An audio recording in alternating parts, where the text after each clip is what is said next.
The morning began with the kind of calm that usually hides something world-changing beneath it.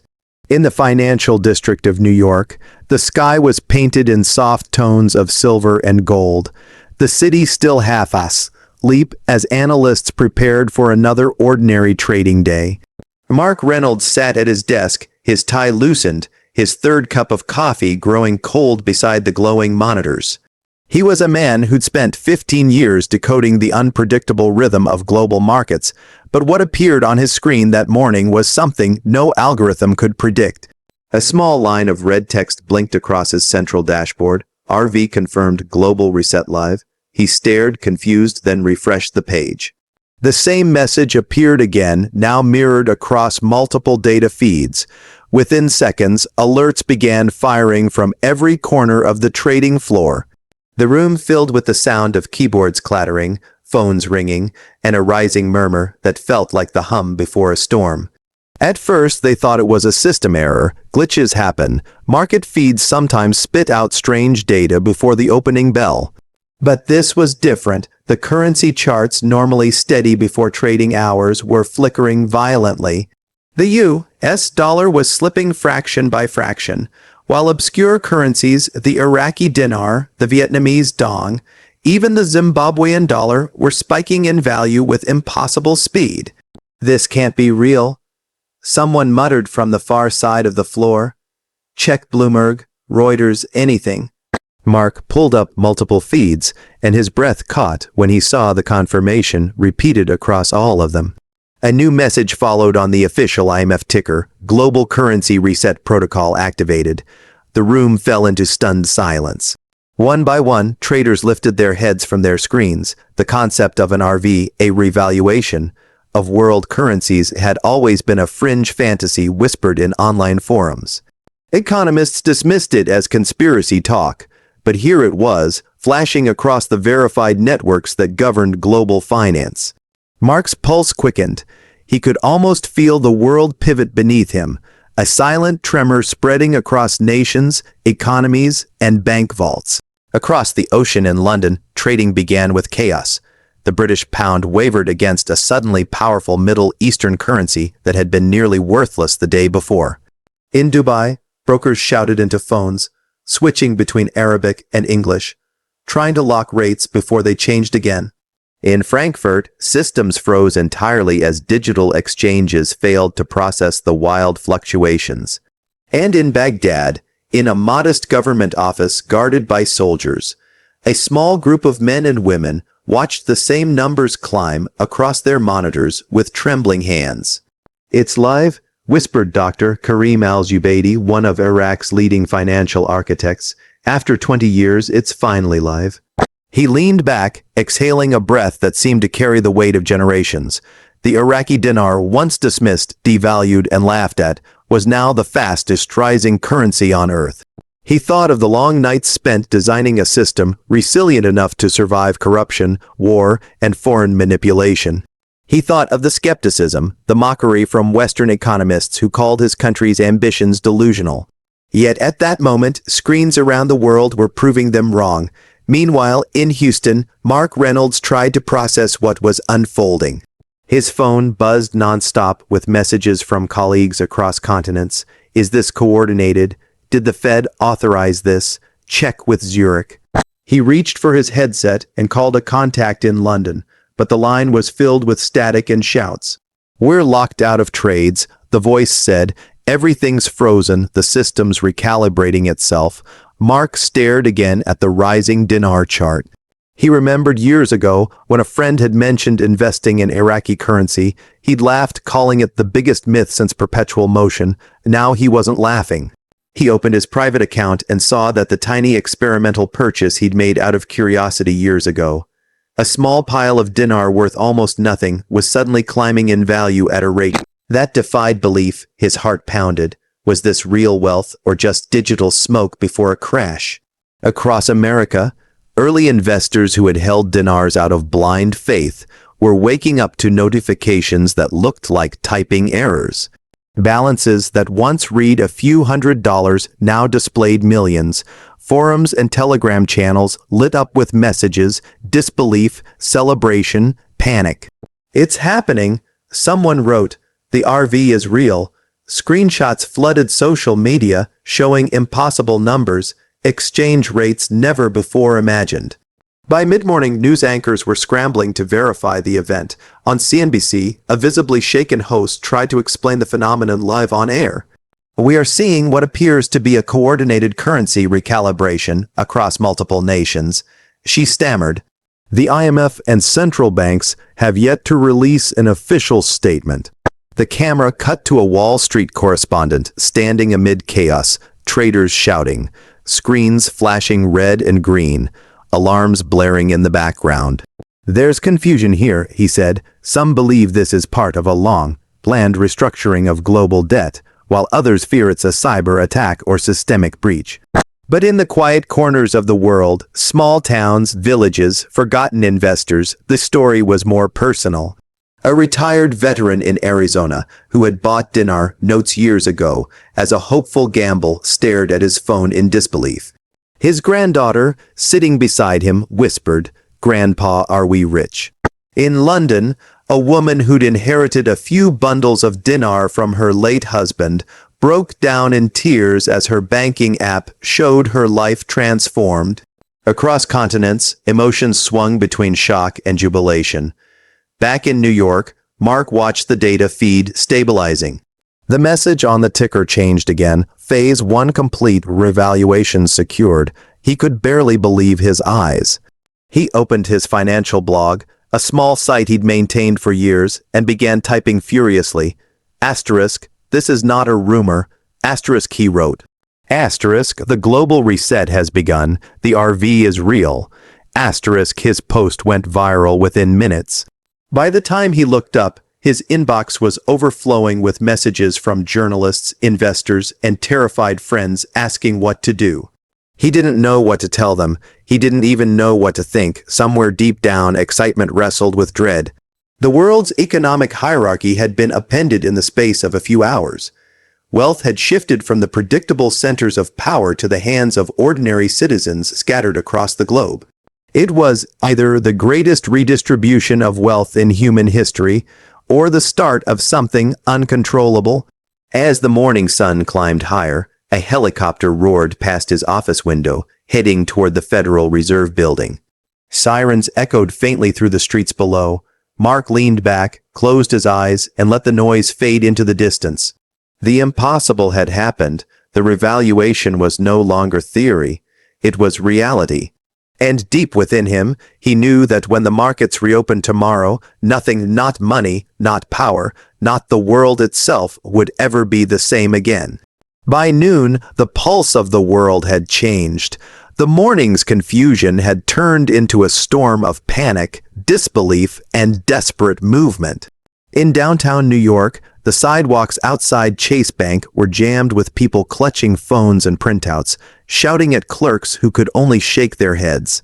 The ATM had gone offline an hour ago, flashing the same cryptic message on every screen, asterisk asterisk, system temporarily unavailable, please stand by, asterisk asterisk inside. Managers spoke in hushed tones, their faces pale. Behind locked glass doors, security guards stood with crossed arms, watching the restless crowd growing louder.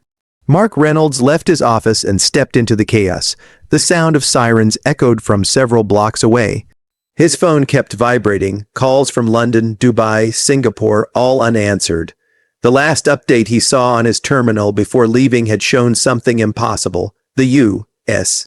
dollar index collapsing at a rate unseen in modern history, while the Iraqi dinar continued to climb, stabilizing at a level that no economist had predicted. Every financial model had failed. It was as if the rules of the global economy had been rewritten overnight. In Washington, D.C., the Federal Reserve's Emergency Board convened in a subterranean conference room, sealed off from the press. Around the long oval table, screens displayed streaming market data, flickering like candlelight. Chairwoman Evelyn Hartman sat at the head, her expression grim. "We're witnessing a full-scale revaluation cascade," she said, her voice steady but strained. "Every pegged currency is recalibrating in real time. The system is rewriting itself faster than we can monitor. Her deputy, a young data strategist, added, "Our AI protocols are calling it a global equalization event." The term hung in the air, heavy with meaning. "Who authorized it?" demanded a senator who had been rushed into the meeting. "Is this a coordinated act by the IMF, or are we under attack?" No one answered immediately. The IMF representatives on screen appeared equally disoriented. One of them, speaking from Geneva, said, "Our servers confirm activation under Protocol 0, a framework established decades ago but never executed. It's possible this was triggered automatically by an algorithm after threshold parameters were met." Hartman frowned. "You mean the world economy just reset itself?" The line went silent. Meanwhile, in the financial heart of London, the situation was no better. Traders had abandoned their stations and gathered around the massive digital display in the center of the floor. It showed an unprecedented inversion of global wealth, emerging currencies soaring while traditional powers trembled.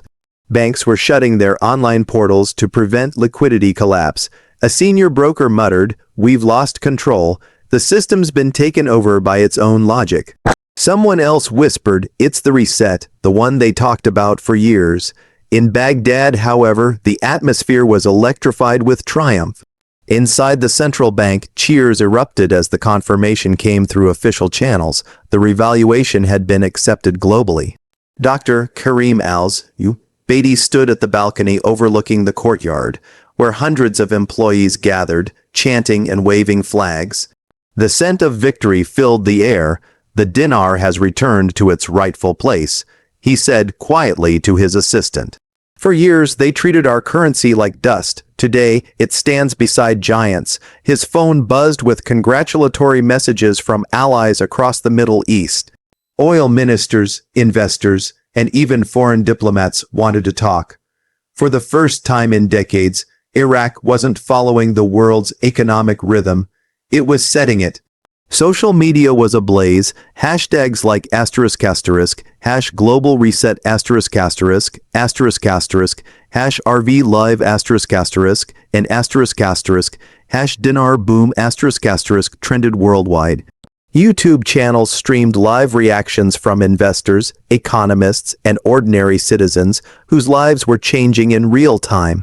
One viral clip showed a man in Texas holding a single note of Iraqi dinar, staring at his bank app in disbelief as his balance multiplied by thousands. "I thought this was a joke," he said, tears streaming down his face. "I bought this note for $20 in 2011. Now they're telling me it's worth over $100,000. Mark watched similar clips on his phone as he walked through the financial district, feeling the strange blend of awe and unease tightening in his chest. The world was celebrating, but he saw the darker side forming beneath it. Bank systems were crashing not because of an attack, but because they couldn't handle the surge of new digital values. The old structure was collapsing under the weight of instant wealth creation. Inflation, liquidity, interest, the very pillars of the global economy, had become meaningless numbers. In a small diner 2 blocks from the Federal Reserve, he met his friend and fellow analyst, Laura Chen. Her face was pale, her laptop open beside an untouched cup of coffee. "You've seen it?" she asked. "It's worse than we thought. The top 5 banks just halted international transfers. They're trying to isolate the system to stop the overflow." Mark leaned forward. "They can't stop it. This isn't localized, it's everywhere. Every nation's ledger is sinking to the new valuation." Laura sighed. Then the rumors were true. The reset wasn't a theory. It was a mechanism waiting for the right conditions. Once global debt hit unsustainable levels, it triggered the rebalancing automatically. Outside, the television in the diner played breaking news. The anchor's tone was tense but measured. Sources confirmed that the International Monetary Fund has acknowledged an automated system recalibration affecting global currencies. Governments are urging calm as banks work to stabilize exchange platforms. The footage shifted to scenes of crowded streets, people waiting outside closed banks, reporters shouting questions at officials who refused to answer. As the day stretched into afternoon, the atmosphere grew heavier. In New York, the stock exchange remained suspended. But smaller crypto exchanges reported massive surges as people rushed to move wealth into decentralized platforms. Bitcoin doubled in value within hours, followed by gold and silver. Anything outside traditional control became a lifeline. Mark returned to his office and stared at the screen once more. The global dashboard now displayed a new symbol in the corner, a golden circle with the letters GR, pulsing faintly. Underneath it read, ***, Phase 2 pending authorization. ***, he didn't know what that meant, but the phrase filled him with unease. Around him, the city buzzed with tension, helicopters circling, police diverting traffic, people arguing over rumors of a coming banking freeze. He opened a private chat group of senior analysts. Messages flew back and forth. Federal Reserve going dark. IMF servers offline. UN calling emergency session. One message stood out. Phase 2 equals account integration. All assets to migrate into a unified ledger. In Baghdad, Dr. Karim received the same alert. His smile faded as he read it. Phase 2. He whispered, no, not yet. He turned to his assistant. This wasn't supposed to happen immediately. Someone, or something, accelerated the timeline. The assistant hesitated. Should we stop it? Karim looked out the window at the city celebrating below. We can't stop what's already global. The reset has its own logic now. By evening, the world's digital infrastructure was trembling. The internet slowed as governments redirected data through secure networks. Stock exchanges remained frozen, and central banks released joint statements promising stability, though their tone betrayed uncertainty. For the first time in living memory, no one could predict what tomorrow's economy would look like.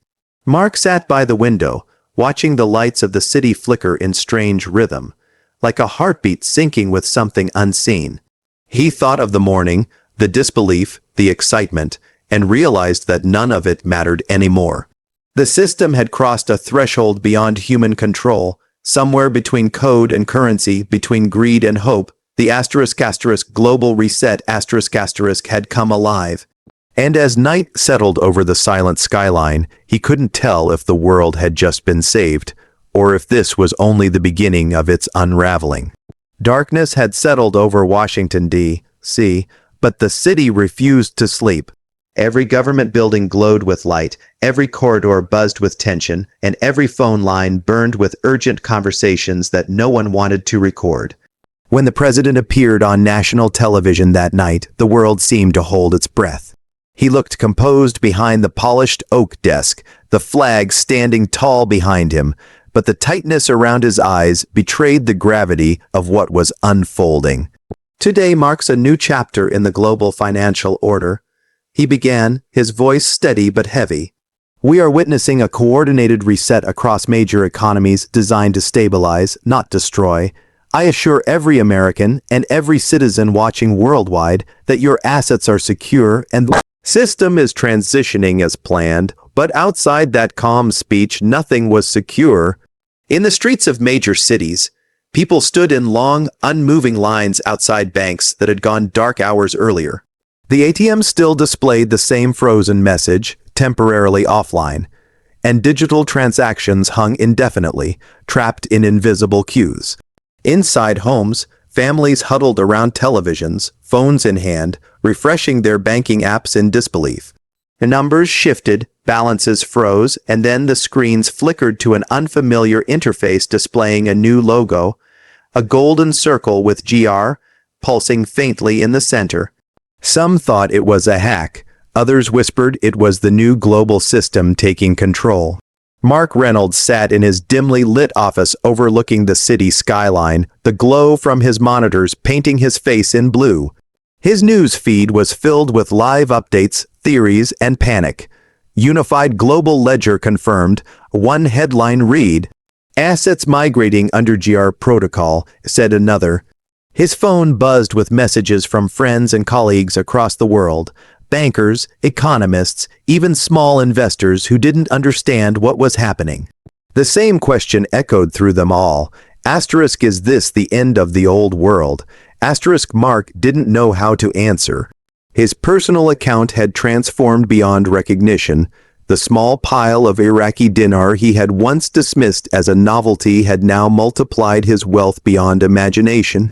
But it didn't feel like victory. It felt unreal, hollow, as if the numbers on the screen no longer represented anything tangible. He opened a live feed from Wall Street. The financial district was eerily silent, no open trading floors, no shouting brokers, only the distant hum of generators and the flashing lights of police vehicles. Across the ocean in Baghdad, celebrations had turned into confusion. Dr. Karim al-Zubaydi, who had once stood proudly before cheering employees, now sat in his office staring at the same GR symbol glowing on his monitor. The second phase had activated automatically without authorization. The system had bypassed human command. It's integrating everything, his assistant said, voice trembling. National reserves, private assets, even cryptocurrencies, they're all being rewritten under the new code. Karim rubbed his temples. It was meant to be gradual, controlled, but now it's moving faster than any of us expected. He stood and looked out over the city. Fireworks still sparkled in the distance. But the sound was drowned by the low thrum of generators and the uneasy murmur of people who didn't yet understand that their wealth, their identities, their futures were now part of something bigger. In New York, Mark received a call from Laura Chen, the analyst who had been tracking the system's progression. "It's official," she said breathlessly. "The reset's final phase is complete. Every major bank is now synced to the new global ledger. The Federal Reserve's independent database doesn't exist anymore. It's been merged."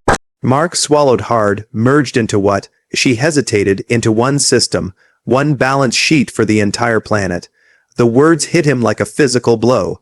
He looked out the window, watching the lights of Manhattan reflected in the East River, and realized that for the first time in human history, every financial heartbeat was pulsing to the same rhythm, but beneath the structure of digital order, chaos simmered. In Chicago, protests had erupted as citizens demanded access to their locked accounts. "Where's our money?" they shouted, holding up phones with frozen banking apps. Supermarkets stopped accepting digital payments, forcing people to trade cash, gold, even food. Panic spread faster than information. Governments tried to calm their populations, but the silence from the financial institutions only deepened the fear. Meanwhile, on social media, conspiracy theories flourished.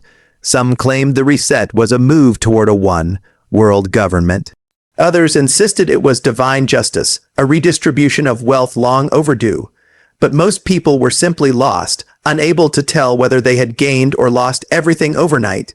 As the night deepened, Mark turned on the small TV in his office again. The president was still speaking, addressing new questions as they poured in. "The goal of this transition," he said, "is equality, transparency, a unified economy built on fairness and sustainability." But as he spoke, the broadcast flickered for a moment, replaced by the same golden GR logo, pulsing brighter than before. A low hum filled the air, like a frequency too deep to hear but impossible to ignore. For a brief instant, every connected device in the world, phone, laptop, tablet, displayed the same message, ***, integration complete. The global reset is now live, ***. Mark leaned back, the hum still echoing in his chest. The lights in his office flickered, then stabilized. His monitors refreshed, showing a new kind of financial dashboard. Gone were the dollar signs, gone were the separate currencies. In their place was a new symbol, a unified mark representing a single global unit of value. At the bottom of the screen, his wealth was displayed in this new currency, but there was no conversion rate, no way to measure it against what came before. It was as if money itself had been reborn. Far away in Baghdad, Karim watched the same transformation. He felt both awe and fear. What began as Iraq's rise had now evolved into something beyond nations. "We built a bridge," he whispered to himself, but it became a flood. His assistant turned to him. "What happens now?" Karim shook his head slowly. "Now, we see if the world survives its own reset." Back in New York, the city was strangely quiet. No sirens now, no shouting crowds, just a kind of stunned stillness, like the air after a storm. Mark looked out over the skyline, every window glowing with the same soft golden hue from the new financial interface. Somewhere deep inside, he felt the weight of history pressing on his chest. The power had shifted not from one nation to another, but from humanity to the code itself. He closed his eyes and thought of all the years he'd spent chasing trends, studying graphs, predicting markets. None of it mattered anymore. The numbers now were something no analyst could interpret, no trader could exploit. They were a new language written in algorithms, a silent pact between man and machine. In the final hours before dawn, Mark typed his last entry into his blog, "It's done. The reset isn't about money, it's about control or maybe liberation. For the first time in history, the world shares one value system. Whether it unites us or destroys us depends on who holds the key." He hit publish and stared at the screen until the words blurred into light. Outside, the first light of morning began to spread over the city, reflecting off buildings that no longer belonged to individuals but to a single, unified system. The *** global reset *** had rewritten the rules of existence. And as humanity stood on the edge of its new dawn, no one could tell if they had just witnessed the greatest miracle of the modern age or the quietest takeover in human history.